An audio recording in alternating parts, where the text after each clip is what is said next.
Well, you are welcome. It is crime exclusive edition. The Investigator TV.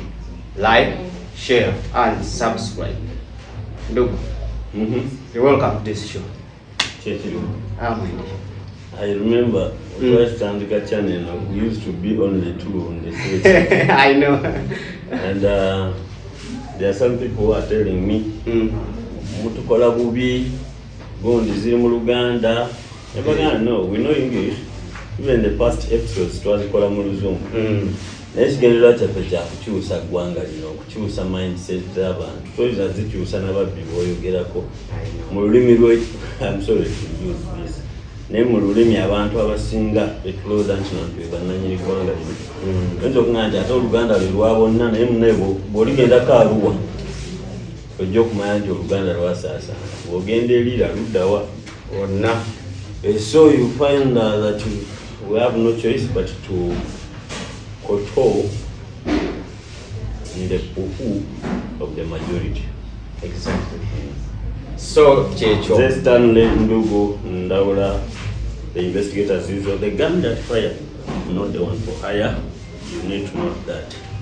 Thanks for let us subscribe, let us share, which so can give us that feedback. Yes, Nange Daniel Snapomutatia, the Prince of Journalism. Why are we back here? Yes, we move for better to come out to our chichi, video maulide. Na ye ingabo tweyama omukulu ono banga lyonna he dedicated his life okunoonyeza abantu justice. Nange era naye gwe ate olina engeri gy'okikuba ey'enjawulo. Alina ahandolinze issues ez'enjawulo nnyingi era buli gyekwatako oba buli gyetukwatako eventually mala nekola ki ne tugigusa. Olwaleero nga bwe tutudde waliwo ensonga ya murder case. Katanga. Yes, Katanga, Henry Katanga, on 1st November at his home. That is in Mbuya. Yes, at his home in Mbuya. Yafunamu obutakkaanya n'omukyala. Eventually, ne walabikawo ensonga y'okuba nti omu ku bo yakubwa essasi. Yasangibwa n'essasi. Actually, what we need is the update. Like I told you the other time, case again are so complicated. The reason that it is so complicated is because it looks obvious. Abantu babiri bakayanye bali mu kisenge kimu omu afudde emmundu okitegeera kati bw'afa emmundu newesanga nti ate bakuliriza kyona gwe bagamba apaintinze nga even the mainstream media yekola ki bwepikinga buli muntu akola ki bakuliriza kya ono akoze eki apaintinze. So it was kyalabikirawo mu kusookera ddala nti no kikeesi eno tegenda kubeera nyangu era tekikwewuunyisa kyamukisa mulungi nti gundi emaze okutuuka ewa DPP naye tekikwewuunyisa nga weesanze nga bapreparinze manslaughter mu kifo kya mada. So abantu babiri bali mu kisenge, emmundu evuze, omu afudde. Kitegeera tulaba omuntu owokusatu awo initially bagamba omwana yawulira n'atugamba yagenda okusanga mu kisenge nga maama we agudde nga taata we naye aliwo wali akoze eki. So after some time we see a doctor coming in, we see a scene of crime being abagulira obukulu bwa scene of crime. Mu immediate after such an incident, omuntu yekka asookebwako okukkirizibwa okulinnya ku scene bamuyita scene of crime officer. Tekitukwatako oba oli IGP oba oli deputy IGP kati mu mweno case deputy ddala okutuuka ku scene naye era yasanga emaze okubeera ki tampered with. So oba oli ani tekikakatako ku situla kaguwaako n'oyingira mu scene of crime nga toli scene of crime officer. Era mu gundi scene of crime officers kyabeera nakyo ekikulu tuluye enkulu kamera. Okitegeera omuntu bamukubye essasi yagudde atya kyekisooka. Omuntu engeri gyaguddemu ekulaga essasi gye lyakoze eki gye lyafubutuse. Nakibagamba wano ku Ichuli ku Ichuli neyo kesi naye erimu kuziri complicated. Ichuli tumulaba nga yagwa ku side y'eddirisa ekitegeera erya mmotoka ate abantu gye bagamba nti eyamukubye alabika gye yakoze eki. Nze nenkola wano sho ne mbagamba yagala gaana essasi lyafubutuse side yaani ya driver kuba singa lyalifubutuka eno wabweru yali badde agwa kuki yali badde agwa eno wali gundi ku GRV eno ku side ya driver. So ebyo bye bikuyambako ku scene omuntu yagudde atya ekitegeera emikono giri mu position ki gundi yennyini bode yennyini ekulaga entiisa buli kimu ekulaga scene of crime officer asobola okutunuulira oba n'ebifaananyi byakutte bisobola okukozesebwa okukola ki okuditamininga oli yeekubye essasi oli baakubye mukube. Then waliwo na information yemu egenda nga ekola ki evaayo bubi naye ng'ate mu kusookera ddala tekyayogerwako nti amasasi gaali ameka amasasi gaali abiri. Kizibu nnyo omuntu okuba ng'ali mu mbeera yakwettanyiiza ennyo naye kuba amasasi ameka abiri ate erisooka n'alikuba mu kisambi. You get it?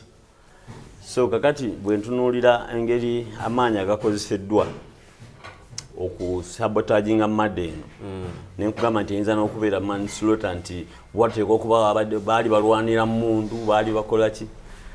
Secondly tewali akijjayo mu bulambulukufu wadde nga abawa information amawulire bebo betusuubira abali in charge of what of investigations tewali ajjayo kituufu emundu yali yaani ekitegeera. So nenga most likely 199.9% assumption, my assumption is emundu yali yamuki yamukyala ekitegeera. So kakati abantu abaddeko n'emundu tuba tumanyi nti tebeera awo ekitegeera. The fact that yalabika mu kulwana yalegiddwayo okukozesebwa oba ntegeereke si kyekintu kyoterekawo nti eringa kamane paasi kabeera wali okajja mu nsawo n'okasuka wali eterekebwa bulungi. The fact that mu lutalo lwe yavaayo yali evuddeyo kukola ki kozesebwa. So kati ebintu ebyo byonna olaba nti waliwo forces ezikola ki ezirikozesebwa okulaba nga ki. Then gundi kati file emaze egenze waki ewa DPP at least with the right people as suspects. Kuba tulabako Mole Namwandu, tulabako Patricia omuwala gwe bagamba nti dota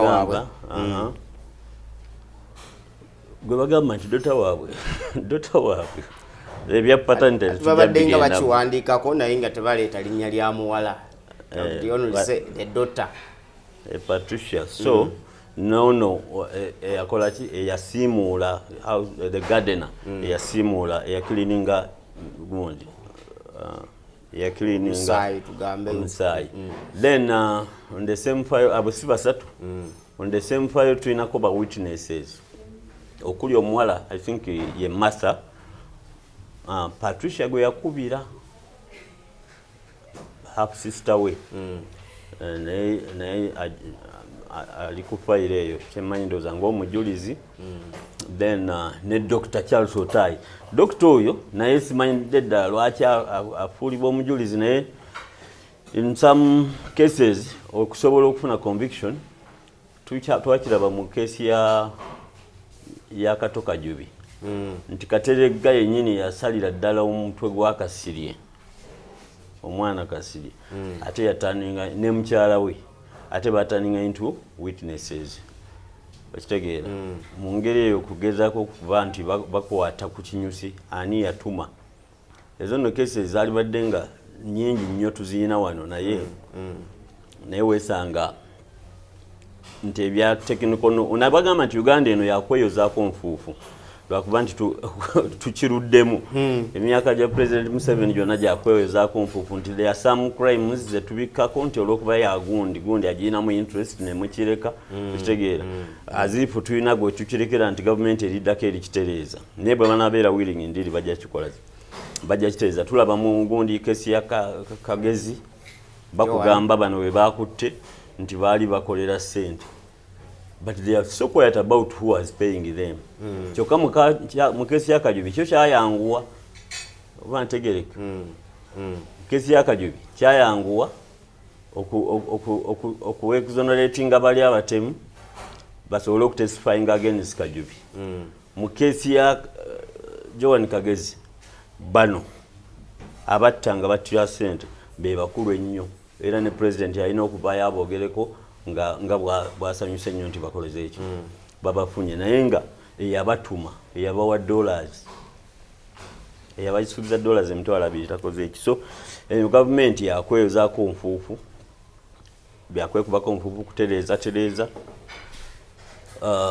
eriddawo ejja kukola ki maybe ejja kutereeza ebintu ebirala so ne president mu case eno was first misinformed to the extent nti omukyala ali mu koma I have it on record authoritatively nti omukyala gwe bagamba ali mu koma all this time yasobola okukubira president essimu n'amugamba omanyi neetaaga okugenda okufuna obujjanjabi obuli specialized luddawa e Nairobi n'amugamba munnaaye nno tojja kusobola kuba okisooka condition yo tusobola ogikolako wano e Uganda ekyokubiri ntandise okufuna amawulire nti olina omusango okitegeera n'amukola ki n'amweggyako bw'atyo tubadde bulijjo twebuuza bwe twali tutandika keesi eno baatulabula batugamba bintu ebyo birimu abanene nembagaa naye abanene nga tulabye bangi bano balimu ki nababuuza first lady mwali no nababuuza first family mweri nti ateriimu nembagamba kati awo abanene abalala mbasikola ki sibategeera naye era bwekitunulya nti keesi eno erimu first family ono gundi oyo mmole ali closely related ne omuko w'embuga omukulu bamuyita Kamuntu ate omugenzi ayina naye close relations ne first lady okitegeera naye it is only on Kamuntu's side that we hear ebadde bagezaako okusuppressinga nti ne ba detectives bwe bagenda okumujja ku mole statement Kamuntu yaliwo n'abagamba tekijja kusoboka ne bamugamba osaaga dokita waffe wa police yakubidde owa HK n'amukakasa nti omukyala asobola okukola statement so waliwo okukayana kw'amaanyi nyamugamba nibwe kiba kya masasi gakole ki kakati ndogo naye awo tutuukawo after the president sanctioning olabira obuzibu obuli mu government the president had to sanction a file full investigations nga amaze okufuna information kubanga ne mu kuziika gundi talina kuziikibwa that court of gundi contempt of court balyokenga against the court order era it was him allegedly eyabagamba mugende mu maaso mukole ki muzike in place of a what kati wamala okutegeera information n'abakwasa yamanyi ntera bagamba wano President Museveni amanya abantu kati yamanya nakigamba wano nti police is not in total control kati nakwata case n'agikubasa police which is the line institution erina kunoonyereza CID n'agattako SFC ne CMI abaleeta mu lwaki mwe tubadde tusingira ddala okulaba abantu abakola ki abasabotaginga gundi eno. Normally President Museveni alina ekintu ekyo ekyokuwa omuguwa ekitegeera gwe n'ogenda mu maaso n'ogwetugisa badde alina kyobuuza. Anti wembadde mbuulizaawo nti ndowooza ekibuuzo ffenna fe abali wano ne mulabi waffe atulaba is who might have wanted Katanga dead. Of course tetugezaako kola ki kugamba nti gondi oba gondi. We are not pointing fingers, but we can only... For you may not point fingers. For me, I suspect Mole yalina interest mu byonna ebyaliwo olw'ensonga nkugambye njagala nnyo eby'okubuuliriza ebitayogeddwa. Nkugambye nti emmundu omuntu yenna aweereddwa emmundu oba mu mateeka oba si mu mateeka alina engeri gy'agikuumamu. Emmundu bw'ebaayo mu lutalo oli aba agiggyeyo okugikozesa ekitegeera aba agiggyeyo okugikozesa. Ate sisuubira nkugambye nti sisuubira nti emmundu 99.9% nkakasa nti emmundu eyo teyali yaani yakatanga kati nannyini ateekwa okuba yagikola ki yagikolesa ye yagiggyayo era bw'agiggyayo yali alina okuba nga alina ekigendero ekikola ki ekigikozesa in that particular what. Sadly nakugamba Katanga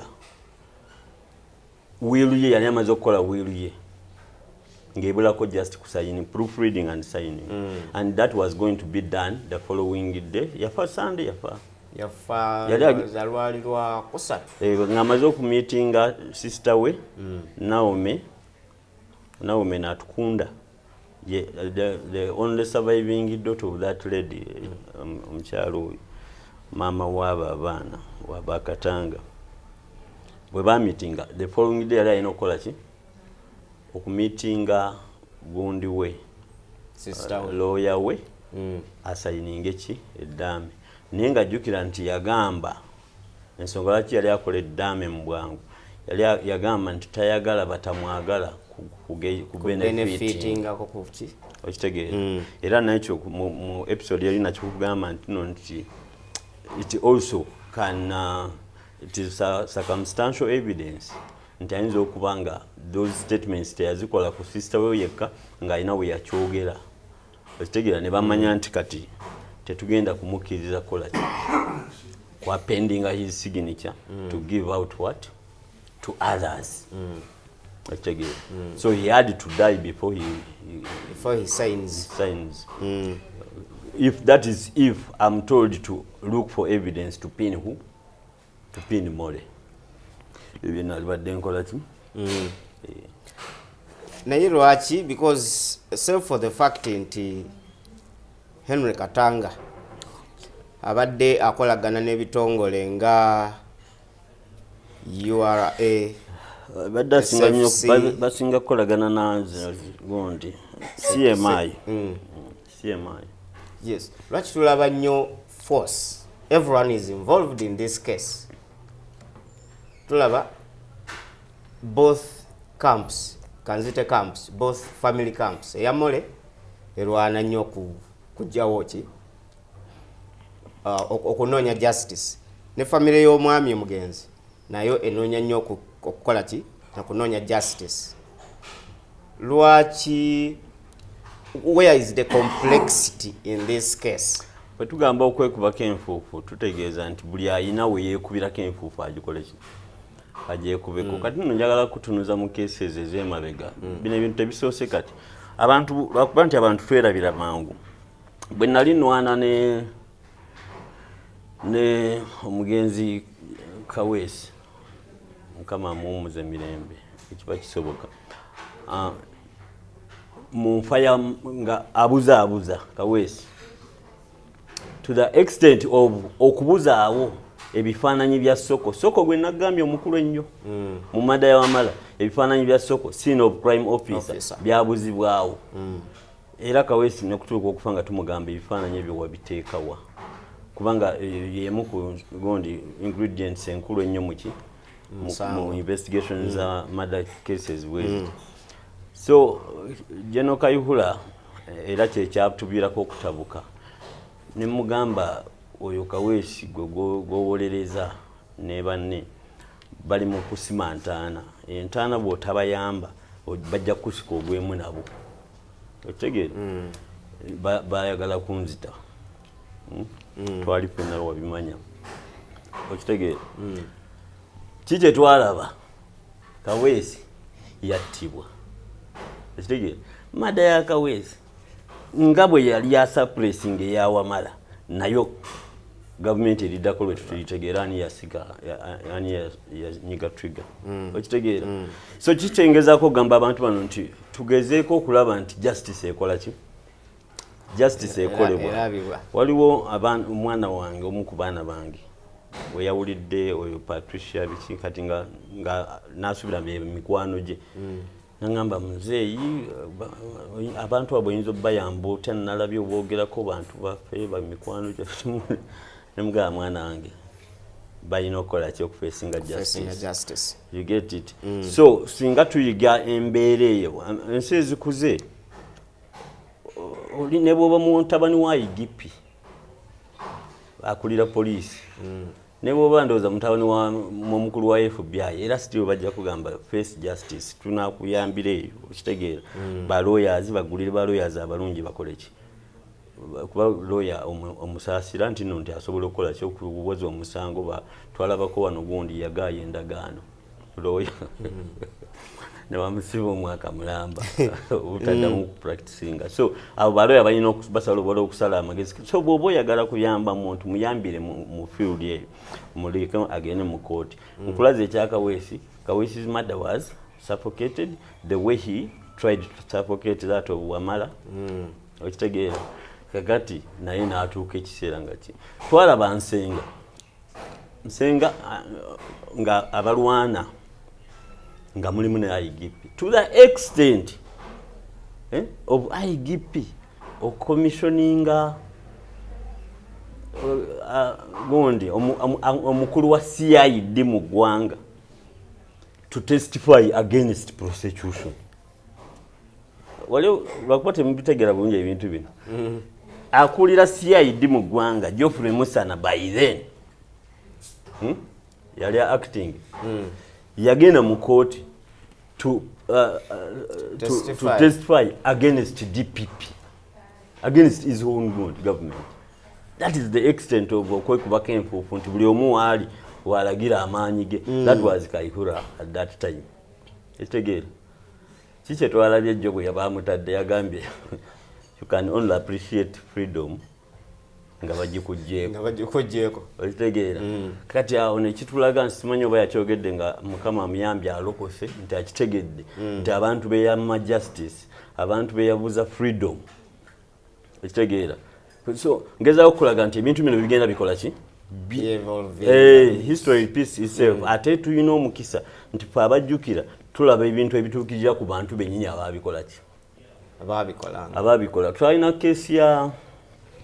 kesi ya nkugambye yansenga eyo gundi Kayihura nasindikayo gundi twalina waliwo kesi ya Kitamirike nayo nagirimu nnyo okitegeera naye bagezaako nnyo gikola ki okugibuzaabuza naye by then poliisi Kayihura yali yakajja mu poliisi awo nga poliisi ekola ki so I'm one of those people abalwana ennyo abayiwawo omubiri gwabwe who put their lives online okutereeza poliisi okitegeera era nasanyuse bwe nawulidde nti waliwo abapoliisi detectives abagambye kesi bwebabwe tewakirika tugiveemu mu kifo ky'okukola kyetukola ekitali kituufu today's police I salute them oba n'okukola ekituufu naye n'okibawa ate bo ne bakola ebyabwe kati olabibwa nga atakoze mulimu gwo so kakati kino tekyewuunyisa nti no nti bagezaako okukola ebyo ne bwe banaagifuula manslaughter ne banaakola ki but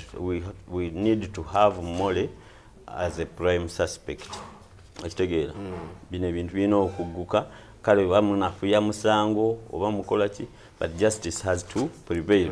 Waliwo omuwala wakatambi tugenda kukabawa ndowooza tujja kukabawa omuwala bamuyita Marjorie Angoso muwala wa Professor Nyangweso kakati ali related ku bantu abo naye kennyini abadde mu katambi kakugamba nti bagezaako mugamba tolina waggwanga lino kitegeera kubanga yeeno it is matano what naye nga owulira nti wabaddewo pressure y'amaanyi waliwo akatambi ka Naome yennyini Natukunda mwanyina w'omugenzi naye yagezaako okuvaayo kitegeera n'abantu bangi abantu abo nga bwe gavumenti waliwo bali related ku first family kitegeera tulaba ku saidi ya omuko ne ku saidi ya nnyammwe oyo jjajja mukyala kitegeera so that is it yeringa update yaki on the Katanga murder kale then tugenda kuleka gundi waliwo video abyali mu church bigenda kuba biyitawo then n'eddoboozi ly'omuwala oyo naye nga mu byonna nze nsaba abantu ab'amaanyi muleme kugakozesa nze ntera okugamba abantu by the way kino nyinza okuba tekiri connected to crime nabagamba wano nti nga bannayuganda bagamba baagala nnyo Trump bannayuganda nembaga ne Trump wammwe mumuyina wano bamuyita MK okitegeera bamuyita MK jona badde mbabuulira awo sheya yaleeta engombo ya kaveera gundi onani Besigye najja n'engombo ya Defiance Bobi Wine yaze n'engombo y'okusamba akajji abaana basamba akajji naye kabimunaloza ku muhoozi obuyinza tugenda kutandika okulaba bajjenu abasamba akajji bajjenu kuba omwana ebiseera ebisinga ekimukanya n'ekitaawe busungu okitegeera ye era nga mwamuwadde obuyinza wanayinza okuba ng'akolera ku decrease temumubuulira bya parliament so kakati bino ebya President Museveni okuba nti abakwatiramu kiri mu gundi n'akiyingiramu n'oyingira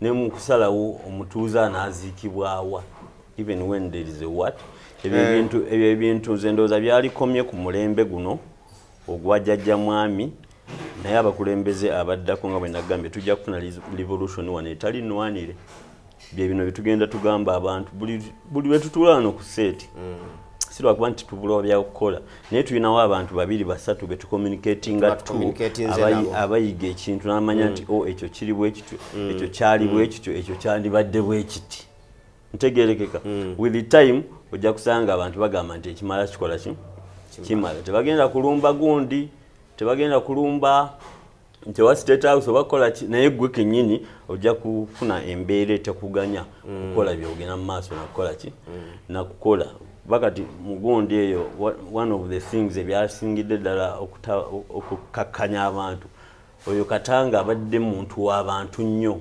ababodaboda abakyabo kati bagezaako babaddewo olukwe lw'okulumba hospital otegeera naye nga banayinki be baagala okikola eyo intelligence togisaagiramu president wagifuna nebangamba okay kale oba mumuwolereza nnyo katulabe gy'anaabeera oba temumusibye katulabe gy'anaakola ki gy'anaabeera katulabe emmotoka gy'anaagivuga gy'anaagiyisanga anaasulawa abatuuze nga bakola ki kati intelligence ku commander in chief etiisa nnyo ekitegeera naye tetulinda bintu bwe bito let us do things the way they should be done ntegeerekeka n'obugambo obwo katubalekere ani Marjorie akatamika Marjorie n'ebyali mu gundi mukama abeere nammwe.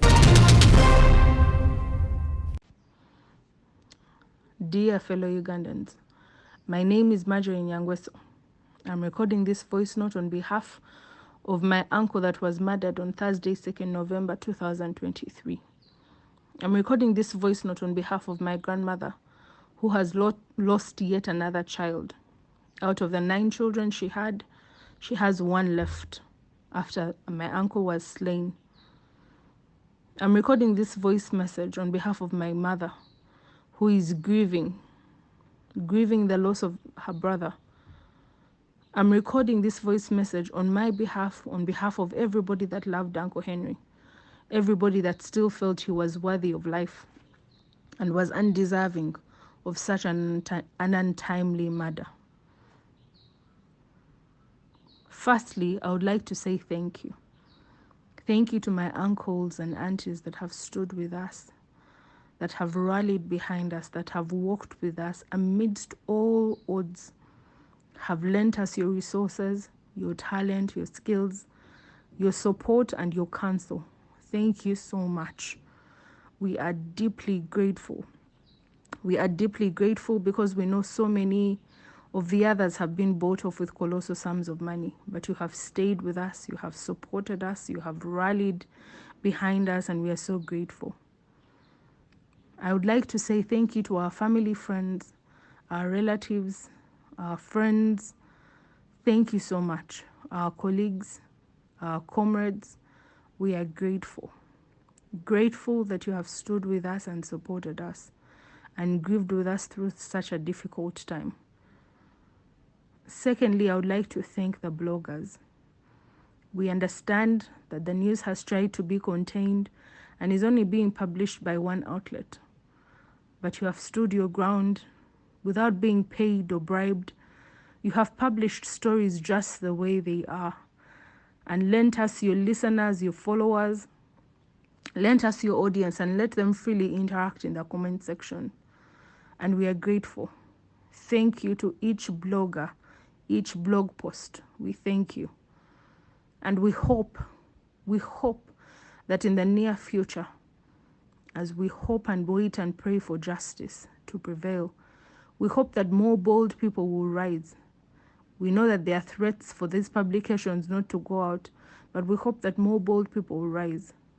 The mere fact that there is a campaign to mute and to stop people from speaking about this matter should tell you and reveal to you what kinds of people we are up against. But we are not faint. We are not tired. In fact, we think about what the Dalai Lama said, that if you think you're small to make a difference, try living with a mosquito in your room. We seem small, but we are not giving up. And I would just like to categorically state myself as Marjorie, that I am that mosquito.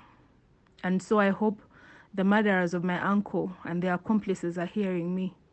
I'm putting it on record. I am that mosquito that is small, but will not stop stinging until justice is done.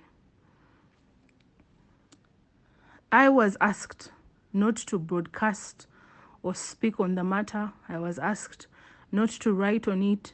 But how do you ask a person that's grieving a beloved uncle not to speak up in the face of injustice? The reason for asking me to keep quiet is because they are scared that the same people that killed my uncle will kill me, come after me, pay people to kill me, or start a smear campaign or whatever it is. They're afraid. And so everybody's walking around eggshells. On eggshells, even to naming the person that killed or the people that killed. Games are being played about, but our hearts are strong because we know that God cannot be bribed. I would like to speak on this. In some of the comment sections, I have seen people making this a tribal thing or a regional thing. And I would like to request every Ugandan to go back to factory settings in as regards to grief and mourning. I don't think it is proper for humanity, within the preserves of humanity, sanity, love, and community, to turn a grieving moment into one that is tribal, into one that is region and ethnicity based. That is rather unfortunate. I would like to state that nobody in my family, not one that I know of, has ever stood and celebrated the demise or the death or the murder or The loss of someone because they come from a different region or ethnicity or tribe. I have never seen it or heard it.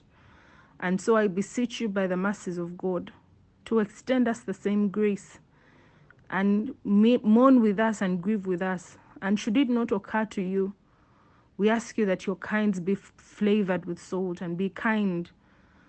Because behind this, even when you don't feel the pain that we feel, behind all this is a widowed woman, my grandmother, his mother, who is grieving the loss of another child, the 8th child out of the 9 that she bore. Let that appeal to your humanity for you to reconsider when you're going to write a main comment or stir up something that has to do with tribes. And so I would like to thank you in advance, hoping that my appeal meets your kind consideration. The events that happened are as such. As I said earlier, my uncle was murdered on Thursday, 2nd November 2023, and by Sunday he was buried. I beg to ask what the hurry was.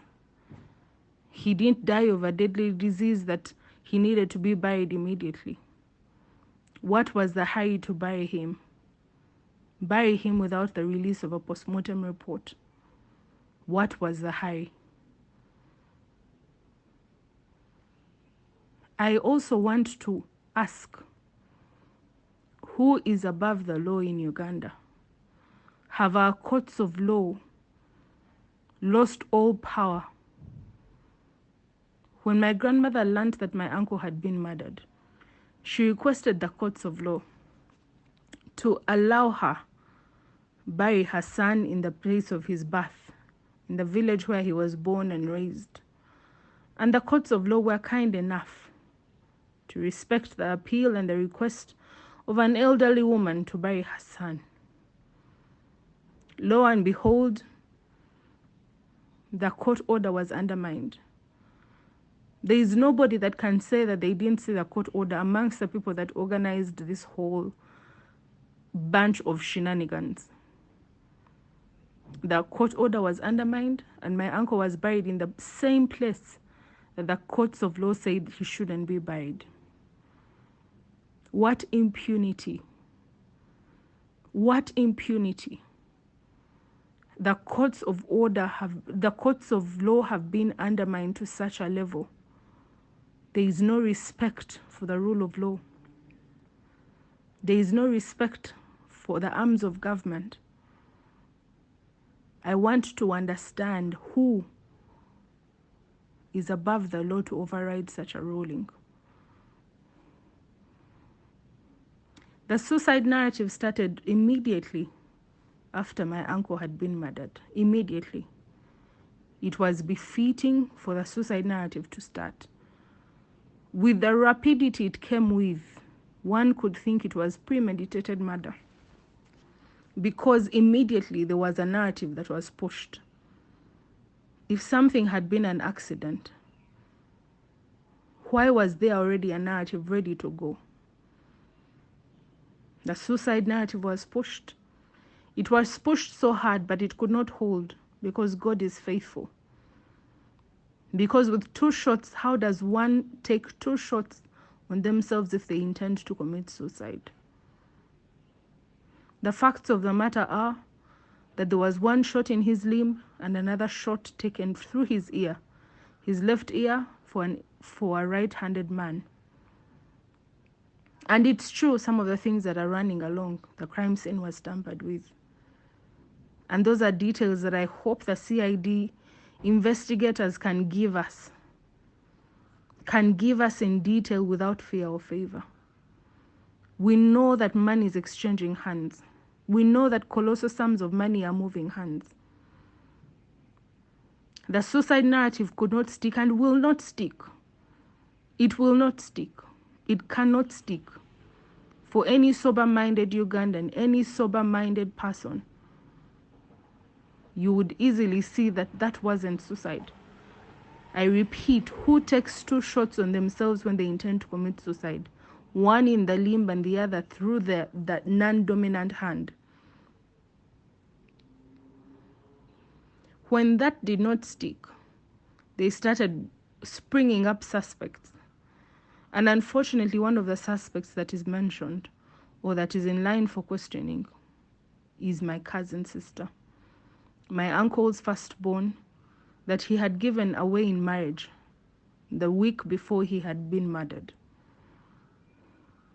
I will not speak on that matter because this is a child that's involved. No matter how old she is and she's recently married, she's still a child. She's still his firstborn child. And I will not even go into addressing matters of parity or paternity because those are inconsequential. What we need is justice. We will not focus on the minor and miss out the major. So I would just like to speak to my cousin sister out of all kindness. If there is anything you know that will get my grandmother, our grandmother, closure, that will help your father rest in peace, my uncle, speak the truth.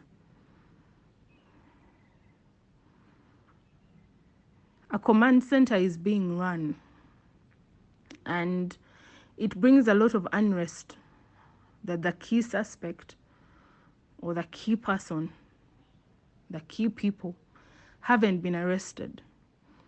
I speak of these things with so much boldness, understanding the risk that I run on my life. But I dare to, because like I said, evil prevails when good people keep quiet. And I will not be that person. We don't get born again to hide in fear. I am not a coward, have never been, and will never be. So I reckon, and I challenge you, do your worst. A command center is being run. Colossal sums of money are moving around influential officers that are supposed to help push for justice. It's rather sad. But to everybody that is a lover of justice and knows that what is at our home can easily come to you, feel free, eat the money.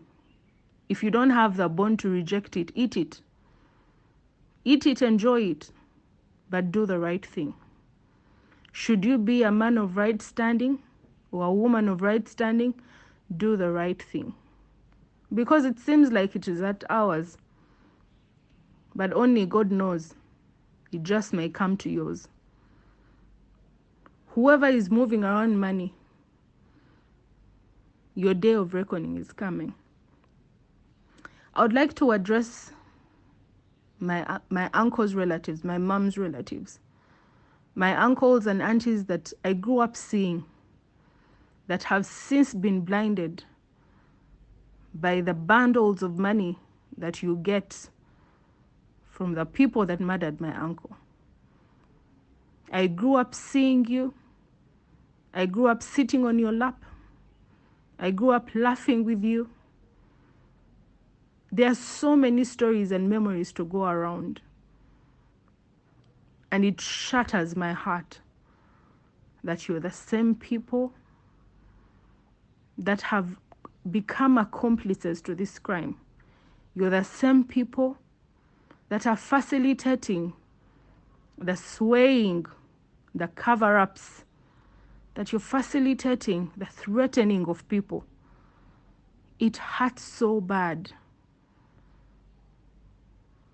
It hurts so bad. And as I said, that fear is not something that I dance with. In the preceding days, I will dare to name you by name, to call you out by name. I have very little to lose. My mother will grieve me and then move on. But I will not let my uncle's blood drown into the soil as you move around ever so freely. Men too suffer. We have concentrated on women and forgotten that men too suffer. Men go through a lot of things. They are traumatized by the people that they swore to love and to hold. men to suffer.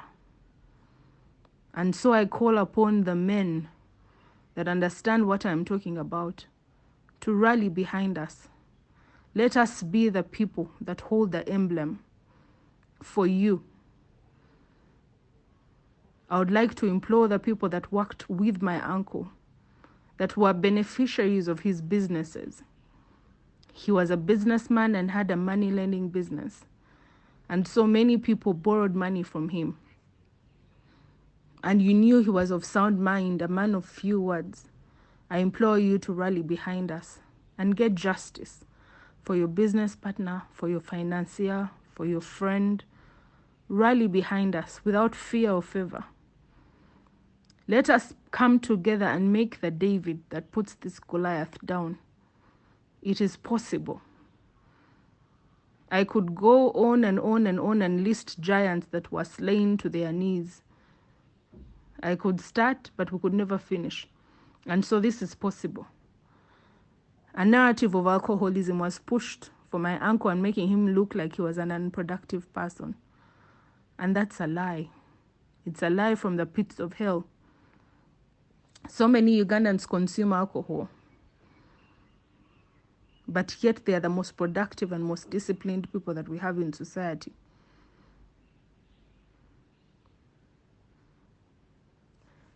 I would like to end by making a call to action.